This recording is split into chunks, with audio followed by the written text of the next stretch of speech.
apre tutti i giorni un segnale forte in un quartiere difficile per mantenere i contatti con quei ragazzi che già prima dell'epidemia era difficile portare sui banchi di scuola. Giovanna Cucè.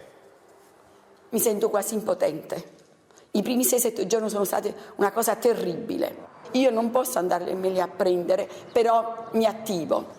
Eugenia Carfora fino a un mese fa la combatteva così con i suoi docenti la dispersione scolastica, andando a prendere i ragazzi fino all'uscio delle loro case, queste case, i palazzi di Parco Verde a Caivano, piazza di spaccio tra le più grandi d'Italia. Ma adesso che l'epidemia ha lasciato vuote queste aule, lei apre ogni mattina la scuola che dirige e con una videochiamata prova a restare in contatto almeno con i genitori dei suoi studenti. Mi mancano tanti ragazzi, da che sono andati via non ho avuto più contatto, questo è il dolore più grande. Non so cosa fanno, non so cosa dicono, non so da chi sono sostenuti. Questo è un argomento di cui nessuno parla.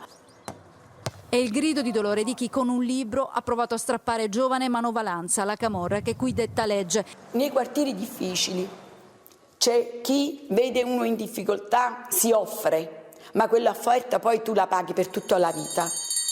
La campanella continua a suonare anche senza studenti. Lo ha chiesto Eugenia e forse anche questo è un segno di resistenza. Qui bisogna arrivare presto perché qui arriva un altro stato. Video lezioni anche